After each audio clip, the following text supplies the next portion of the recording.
Dnes je piatok, my máme sviatok Eid Mubarak a chcem vám len povedať, že prichádza k nám zlé počasie, budú vraj dažde aj búrky.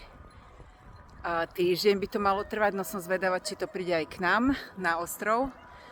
Zvyčajne to nás obchádza, takže uvidíme teraz tento týždeň, aký bude. A vám prajem krásne počasie, a krásny víkend a ja sa idem vykúpať. Fantastická je. Korytnačka. Malá korytnačka.